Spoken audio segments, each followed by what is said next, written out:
Yeah. How much y'all pay me for this? Oh, Today's date is March 12, 2011, and the place of this interview is New West Avenue Church of Christ. The name of the person being interviewed is Andrew Miller, and who was born July 28th, 1934. And the current address is 424 West 15th Street, Riviera Beach, Florida. my name is Wood Lindsay, and the videographer is Justin Lindsay. And I'll be conducting the interview as a member of the Children's Coalition Incorporated. This interview is part of the Veterans History Project sponsored by the Library of Congress, American Folklife Center. And the other people that are present are Tim Lindsay, Carlton Cartwright, and Mr. Willie Wright. And also Lisa Lindsay. She has a very low voice. Just fine. Carry on. What were some of your strongest memories of your parents? Some of my strongest memories of my parents that they were very caring, grew up in a loving home as far as the children were concerned, and I didn't realize the fact that I was poor until I went to the military. What did you dream of becoming when you grew up? An electronic engineer. Were you drafted or did you enlist in the military? I volunteered for the military, 2 branches, the United States Army, 3 years, United States Air Force, 4 years. Why did you enlist? I enlisted because I was a militant, and I wanted to get with a group who was sick and tired of the way things were at that particular time. Why did you pick the service branch you joined? Because of the fact that the Army would fit the militant group for me more than any other branch beside the Marines. What kind of work were you doing at this time? I was a migrant worker. Did you recall your first days in the service? Yes. What did it feel like? My first days in the service was fine. Tell me about your boot camp or training experiences. My boot camp was it was fine, entirely different for what I was accustomed to, but in order to accomplish what I wanted to accomplish, I decided to go along with the program regardless of what it took. What was the ethnic makeup of the camper base? It was an integrated type group. My military times had changed. Do you remember your instructors? No, not really. What about your officers? I don't remember their names. I remember their picture, but not necessarily their names. Was your training adequate? Very much so. How did you get through it? Excuse me? How did you get through it? Get through it? Your Oh, I got through my training. You just talk about training, right? Mm-hmm. I got through it very well. However, during my rifle experience, learning to shoot the rifle, I wanted to become an expert. So I failed intentionally until my instructor decided that I was really goofing off, and I was set back about 2 or 3 times, but I did accomplish my mission, which was an expert rifleman. Where exactly did you serve? I served in Fort Sill, Oklahoma as a auto mechanic, and this was a branch from my high school training. I went to vocational school, which was auto mechanic, when I was in high school. So when I went to the military, I had my paperwork showing my experience. Therefore, I was just naturally passed on to go to military vehicle combat mechanic school. Do you remember arriving, and what was it like? I remember arriving in Fort Jackson, South Carolina.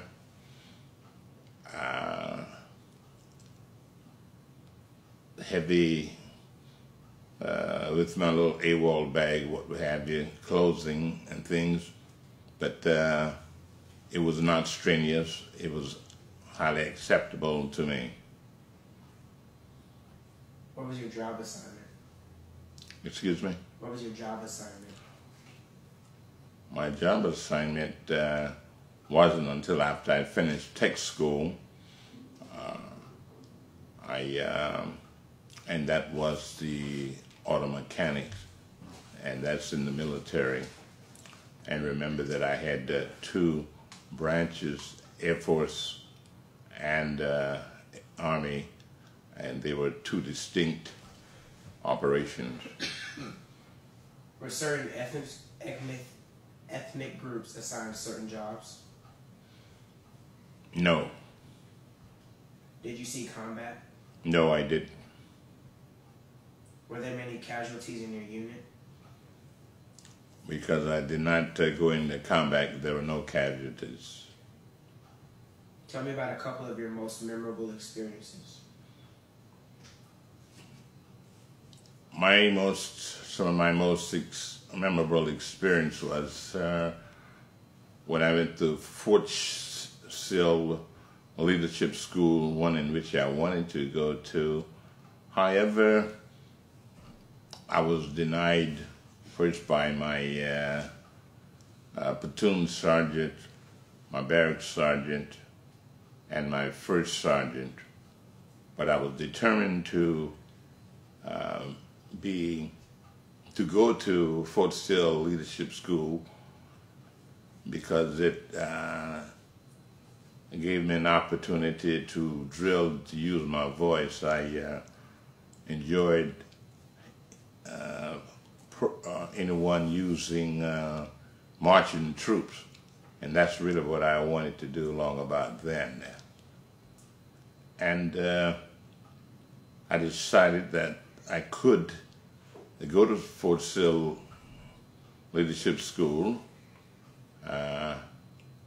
by goofing up, as we call it, because once a person would be out of step for the most part, and if the commander was around, they would call them out and let the commander see them goof up.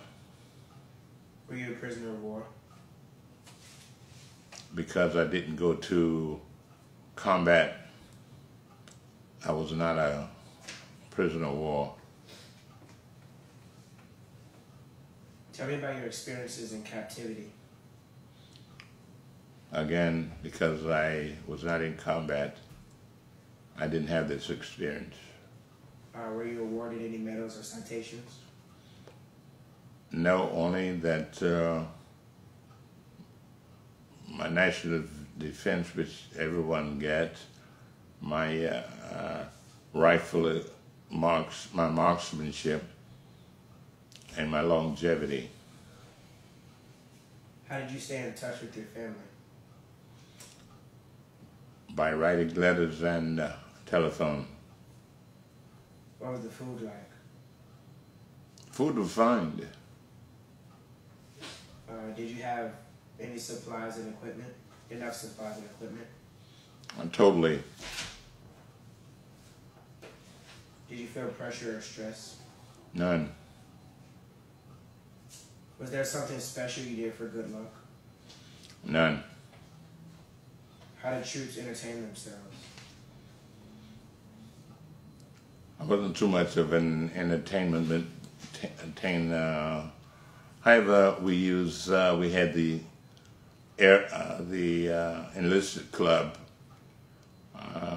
We could have entertainment, and then we had the USO, in which we could attend.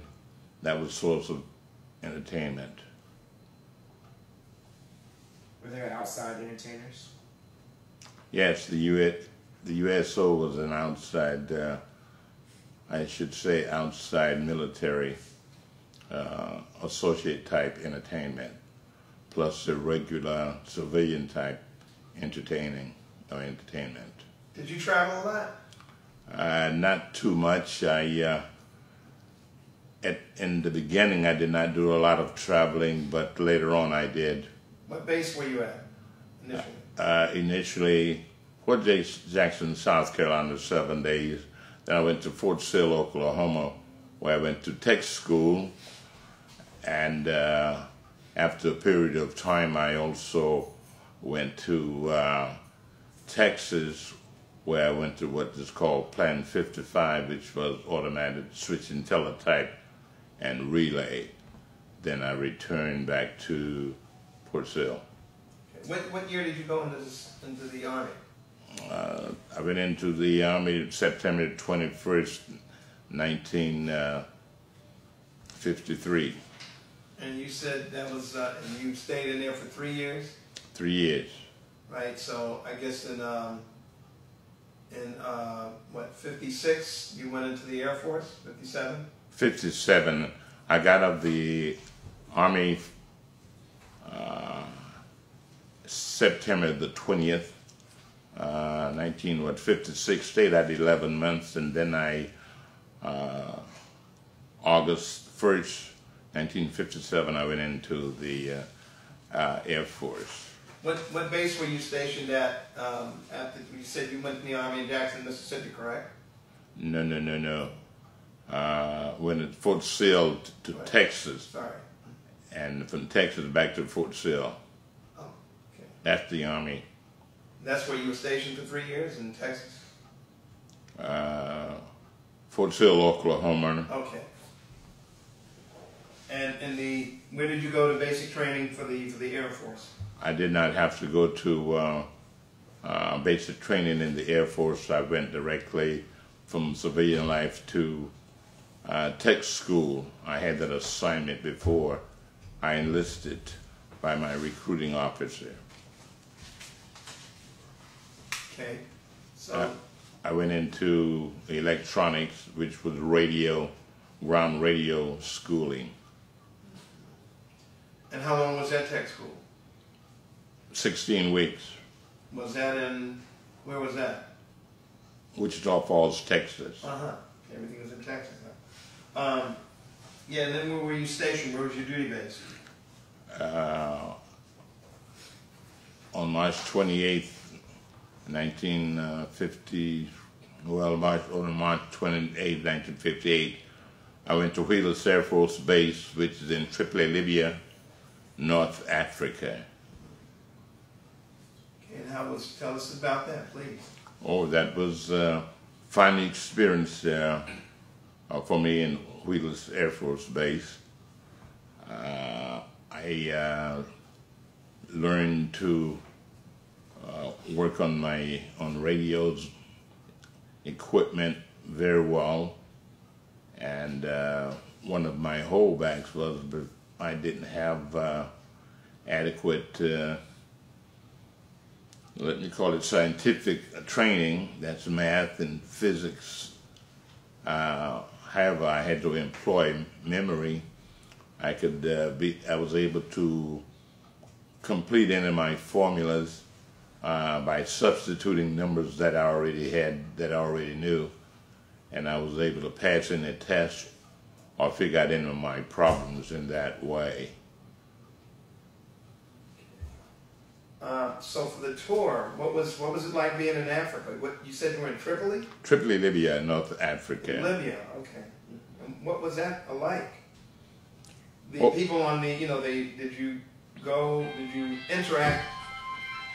Did you interact with the civilians? Yes, I had a swell time to interact with the civilian.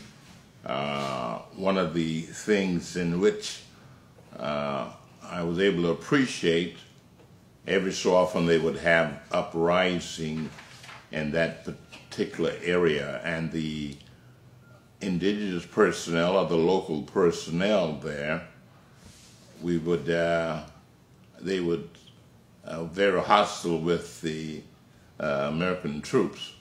One of the things I did not like was because of the fact that being a black man, many of our blacks were able to realize that they were not at the bottom of the totem pole, so to speak. And I thought this was an excellent opportunity to prove that because someone was considered below you, you could treat them well. This was an experience to me because even when they had the uprising, I would deal with the local personnel, the local people. I would go to their villages, and every Saturday I had an opportunity to go out. We travel by bicycle most of the time, and there was a bicycle with about 8 to 10 men there ready to go to escort me through the villages. I did not know the language, but I went with them. I ate and drank tea with them. That was one of their regular things, drinking tea and eating bread. And because of the fact that I did that, I was highly accepted by them. What year, what was I think you were 57 to 61? Yes. And you mentioned that there was some outbreaks, was there violence? Yes, they were sometimes very violent.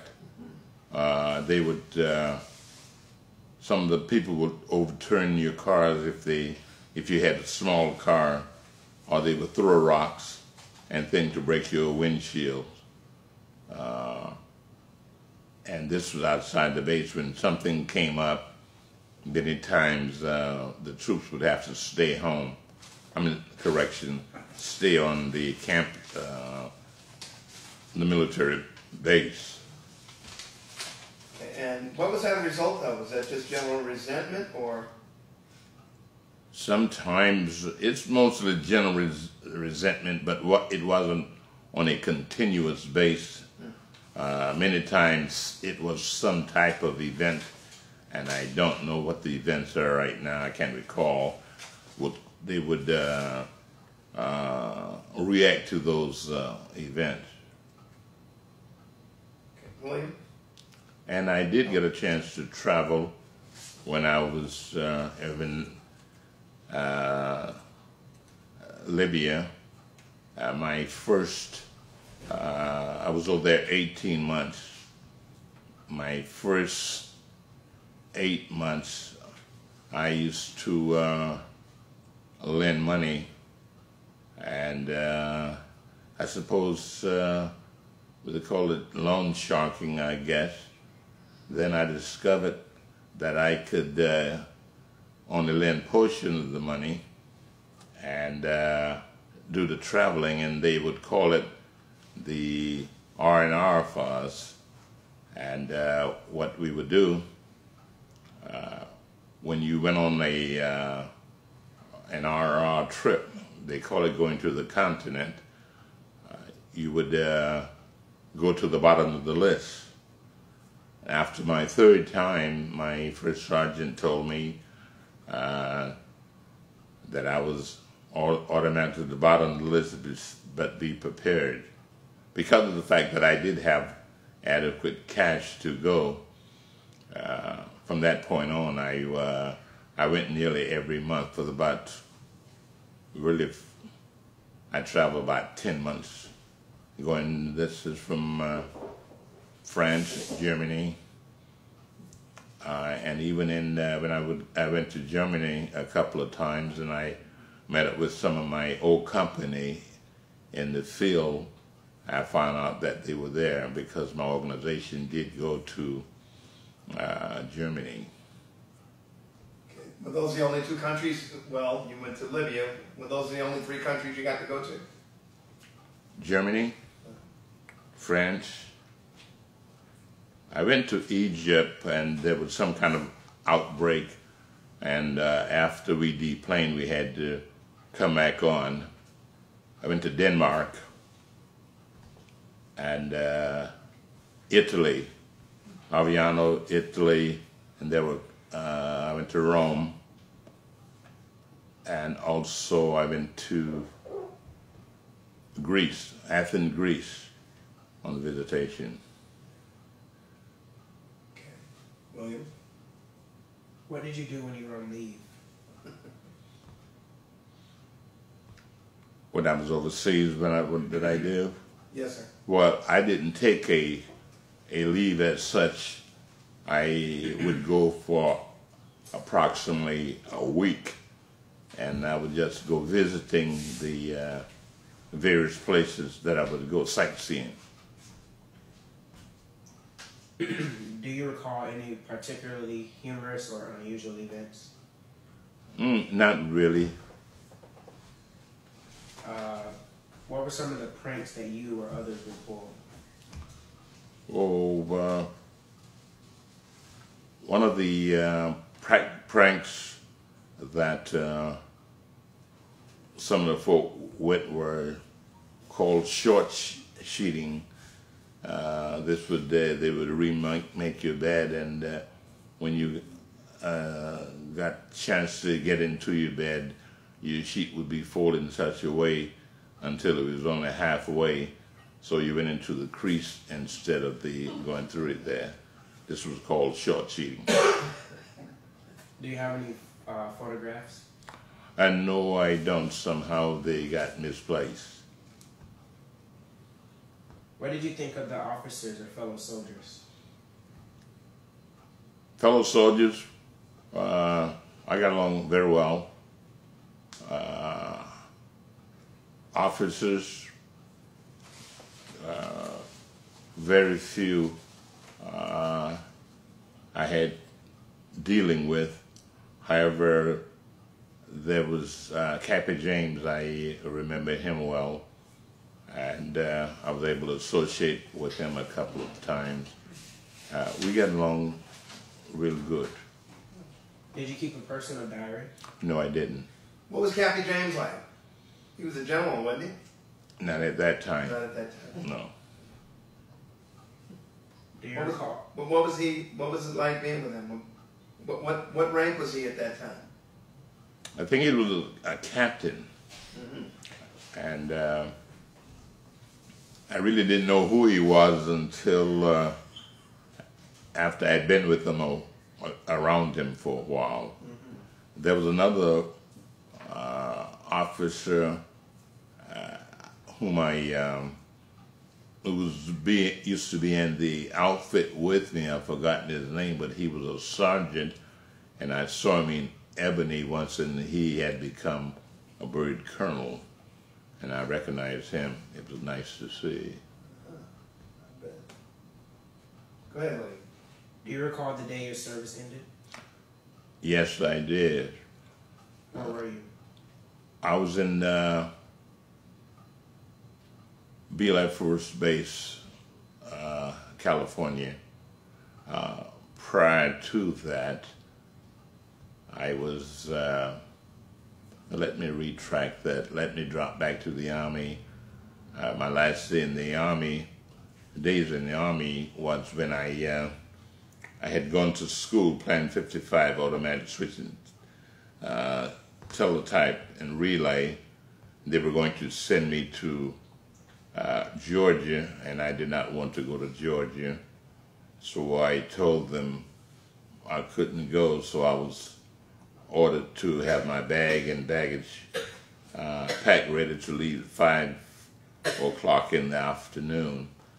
And I spoke to the personnel sergeant major to try to get out of it, and I told him I didn't have enough for PCS, as a permanent change of station, and he called and told my commanding officer that I didn't have enough time for a PCS change. Therefore, I did not go. What did you do in the days and weeks after? Slow down, man. So that was that. Is that how you separated? Yes, I was able to go because I knew the legalities of PCS changes. Now, when when I got discharged out of the Air Force, I had a similar situation. I was going to go to Robin Air Force Base, Georgia, and because of the fact that I told you initially that I was a militant, and a militant at heart, put it that way, I decided I didn't want to go to Robin Air Force Base, Georgia, because of the way things were going, the way the system was at that particular time. And again, I did not have enough time for a PCS transfer. And again, I knew the people whom I could go to avoid it. However, I did have the opportunity to go if I wanted to. Okay, so then when you separated from the Air Force finally, what was the question, William? What did you do in the days and weeks afterward? Well, afterward... Excuse me. Yes, sir. When you were done with the Army, was there... 11 months as a civilian. Okay. And what was the determining moment when you decided to go in? What made you go into the Air Force? Really, what determined, I had a dream one night, and I was in the military, and the next day I went to the recruiting officer. I signed up. So what did you do for that 11-month period while you were a civilian? I worked as a mechanic for a while, truck mechanic, and I worked as a landscape personnel. And I definitely did not like the landscape work. There's a place up in Jupiter they call Rude Landscaping Company, which was the largest at the time. I worked there, and then I persuaded him to let me take care of his trucks, because I didn't think that the trucks were being taken care of properly. So all the first echelon, or the minor work on the trucks, I had that privilege of doing there, until one of the bosses decided that I needed to go out and dig trees, and I gave it up.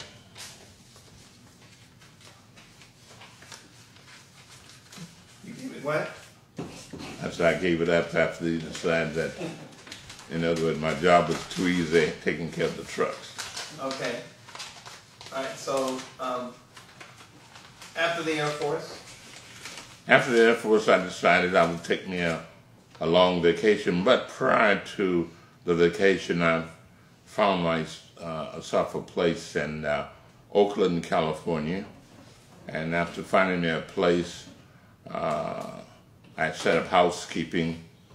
Then I went on to me a 3-month, I paid a 6 months rent, and then I went on me a 3-month vacation, traveling from California to home, which was in Jupiter, and it took me about 8 weeks to come from California home. I would look on the map, and I decided which way I wanted to go. I go so far I would never go back and put my hand on a place on the map with my eyes closed, and that's where I went. So I zigzag across the country. Go ahead, Lee. Did you make any close friendships while in the service? Oh yes, I made a lot of close friends. However, we did not stay in contact afterwards. Did your military experience influence your thinking about war or military in general? Not necessarily for war, but it assists me in my daily living, my ongoing life experience. Did you join a veterans organization? No, regrettably, I did not do so. However, some time ago, I received a letter to go to the VFW, that's Veteran of Foreign Wars, and I misplaced my paperwork, but the one right here in Riviera, when I find the paper, I'm going to go over and find out what it's all about. What kinds of activities do they hold? What kind of activities? Do they have? I really don't know yet. Do you attend military service reunions? No, I haven't. How did your service and experiences affect your life? It helped me to cope with life very well. Because of the fact that I had a multiplicity of different personalities to deal with, and I would, it wasn't difficult for me to get along with people, so it made it real good. And one thing in my military experience, it appeared that nearly all the people, being a young soldier, many people wanted to adopt me as such. In other words, I go to a church group, there was always 2 or 3 families willing to volunteer for me to go home with them. And in Fairfield, California, there was a couple of families had a room for me for whenever I get off the base, I had a place to stay. Is there anything you'd like to add that we have not covered in this interview? Oh, not offhand. I can't think of what it is. But all in all, I had a wonderful military experience. I wouldn't trade it for the world. Only one thing I do regret, that I did not keep up my military by reserve or what have you. It would have been much better for me. However, it was all in all a wonderful experience, and I would love to encourage many of our young people to go into the military because it would be a great benefit for them. Thank you for sharing your recollections. You're most welcome. I appreciate the interview.